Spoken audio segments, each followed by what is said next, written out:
રહ્યા છે કે જ્યાં રાજીવ ગાંધી આવાસ યોજના હેઠળના જે તમામ મકાનો છે તેની સ્થિતિ શું છે અમારે આપને કહેવું છે કારણ કે જે સુવિધાના દાવાઓ થતા હોય છે તેની વચ્ચે સમસ્યાઓ અહીં તો દેખાઈ રહી છે 40 કરોડના ખર્ચે બનેલી આવાસ યોજનામાં સુવિધાના નામે મીંડું છે। અહીં રહેતા લાભાર્થીઓ પોતાની વ્યથા ઠાલવતા કહે છે કે આના કરતાં તો અમે ઝૂંપડામાં રહેતા હોત તો સારું હોત। આવાસની જર્જરી દિવાલો, ઉભરાતી ગટર, પાણીની સમસ્યા, કચરાનો ઢગલો અને પાણી ટપકતી છત અને જોખમી વાયરિંગ, આ તમામ સમસ્યાઓને કારણે આવાસ યોજનામાં રહેતા લોકોનું જીવન દુષ્કર બન્યું છે। તમે પણ સાંભળો રહીશોની વ્યથા।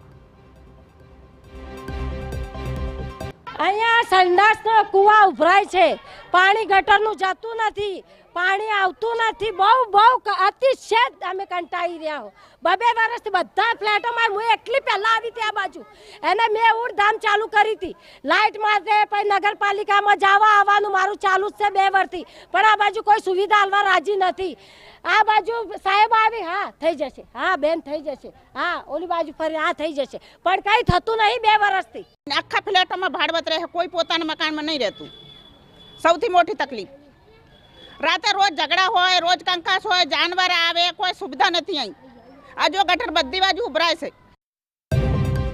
હવે રાજીવ ગાંધી આવાસ યોજનામાં રહેતા લોકોની હાલત કફોડી બની ગઈ છે। પ્રાથમિક સુવિધાના નામે કશું જ નથી અને આનાથી કંટાળીને આવાસ માલિકો ઘર ખાલી કરીને બહાર રહેવા જઈ રહ્યા છે।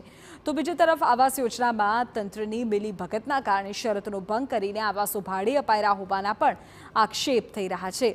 સ્થાનિકોનો આરોપ છે કે ડીસા પાલિકાનું તંત્ર એ સુવિધા વિકસાવવામાં રસ નથી લઈ રહ્યું। આ અંગે જ્યારે ડીસા પાલિકાના ચીફ ઓફિસરને પૂછ્યું તો તેમણે કંઈક આવો સરકારી જવાબ આપ્યો। આ ઉપરાંત ત્યાં આગળ કેટલાક ઇન્ફ્રાસ્ટ્રક્ચરના પ્રશ્નો પણ ઊભા થયેલા છે કે જે તે સમયે જે સ્ટ્રક્ચરો બનાવવામાં તેના પ્રશ્નો પણ ઊભા થયેલા છે। નગરપાલિકાએ ઓલરેડી એના બાબતે જે તે કંપનીને નોટિસ આપેલી જ છે, પરંતુ ત્યારબાદ શું કાર્યવાહી થયેલી છે એ એક ચર્ચાનો વિષય છે।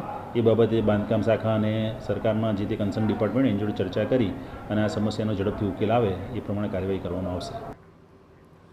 તો ડીસા પાલિકાના વિપક્ષના સભ્યોએ સત્તાપક્ષ પર આરોપ લગાવ્યો છે કે પાલિકા આવાસ યોજનામાં મેન્ટેનન્સ કરવાનું જ ભૂલી ગઈ છે। તો બીજી તરફ ડીસા પાલિકાના પ્રમુખે કહ્યું કે અમે રહીશોની સમસ્યા ઉકેલીશું।